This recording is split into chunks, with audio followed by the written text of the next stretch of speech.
Hey guys, happy Lammas.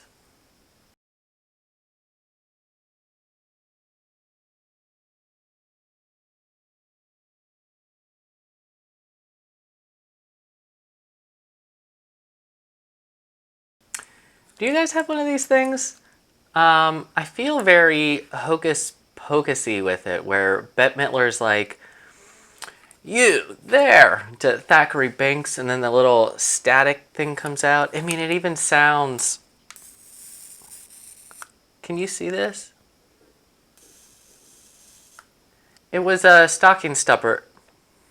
It was a stocking stuffer from Caleb a couple years ago, and it charges with a USB cord, and it's for starting fires and lighting candle wicks. And I'm just now getting to play with it. As I mentioned with my morning baking, this is a holiday that celebrates the grain harvest, and it's actually the first of three harvests in our season. And as I think some of the green witches know out there, this is the time of year where you take your tender perennials and you cut them back so they can regenerate and shoot up some new growth for a second bloom in the season. I would think to lavender being the first perennial that sort of comes to mind, but also like coreopsis and salvia, and then all of the other things that I'm clearly not listing. As you guys know, I've been doing a lot of personal growth readings in the last year, and a book that was gifted to me around this time last year is this, The Earth Speaks.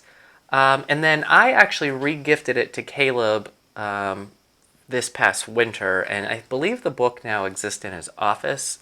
But it's a collection of these little poems and stories and just reflections on nature and the personal self. And there was something in it that I wish I could reference back, but for specifically for Lammas. And I don't have that book right now, and I didn't think to ask for it for reference. And then but there was something so perfect about this book, whether it was just because it was gifted to me at this time of year and it found me a year ago during Lammas, or if it is something that is actually specific for this time of year. I don't really know. A lot of rambling thoughts about why this book sort of spoke to me for this time of year. But yeah, check this book out. Now, I know in my last vlog I was talking about how there's importance in how we maintain traditions and stability and finding those tender, heartfelt moments worth celebrating and holding on to for emotional grounding. And for Caleb and I, we don't have a lot throughout the summer. We have, this fake anniversary, but roughly 3 years ago, I think, was when Caleb first wanted to make Lammas a point for us to be mindful of and create a new family tradition around.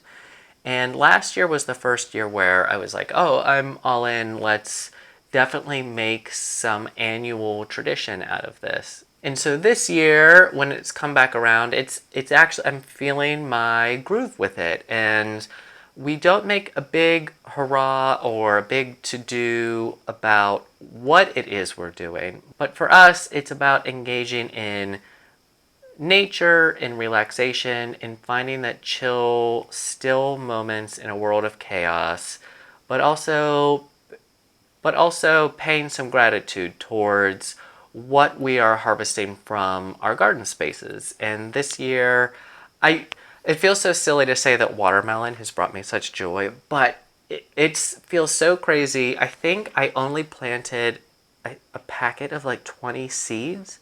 And then from those 20 seeds, there was a rough year for seed starting because we had erratic weather. Climate change is real. But from those 20 seeds, I only actually got a few viable. I only got a few viable vines from it. And then from those few, I only had, I think, 3 watermelons in the beginning. And then a bear took one of them. I believe a bear took one of them. And then there were, I forget what happened to the second one. Something took it, and I remember it being rotted on the underside. And I'm not quite sure if it was just some field mouse that had a lucky day.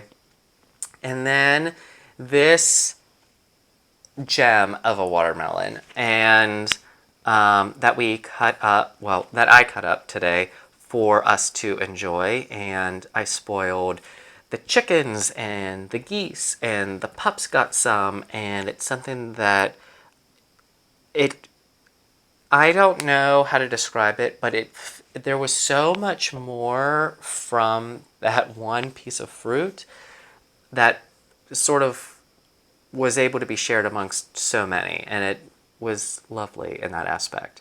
But it feels silly because I'm talking about this watermelon, and it's my first successful watermelon harvest, and it's also the time that we're celebrating grain and hay harvesting. And watermelon is neither of those.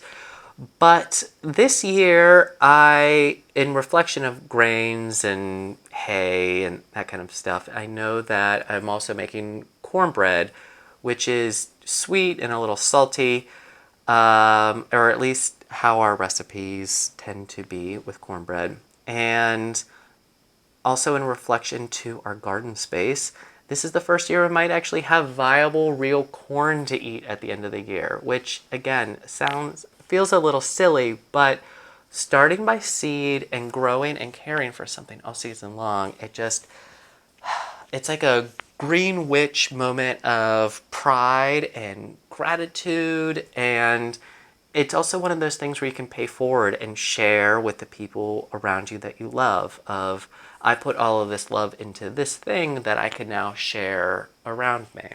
So Lammas marks the midway point between the summer solstice and the autumn equinox. And so we are winding into the autumn season, which is full of so many more traditions that fill our life and things that ground me with emotional joy. So in some ways, it's almost like Lammas has become the kickoff to our celebrations and our family traditions. And of that, I feel gratitude for a summer celebration of gratitude, something I'm actually really excited and happy about in the middle of summer. So share with me in the comments down below, what are my other green witch friends or green thumbed friends harvesting this time of year? What are you feeling grateful of or feeling an immense amount of pride because you can take something out of your garden this time of year and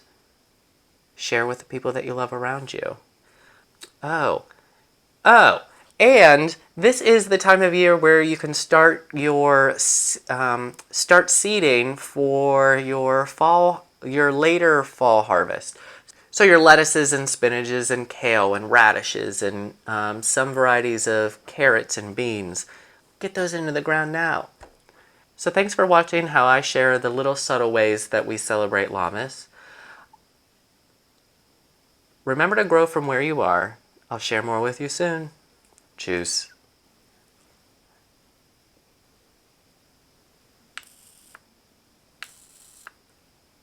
Oh my gosh, what if this is not, oh my gosh, what if this is where I find out that it's not pronounced Lammas and it's actually Lammas or Lammas or Lammas. It's Happy Lammas. It's not Lammas.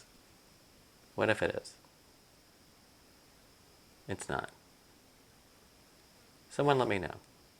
Does someone call it Lammas?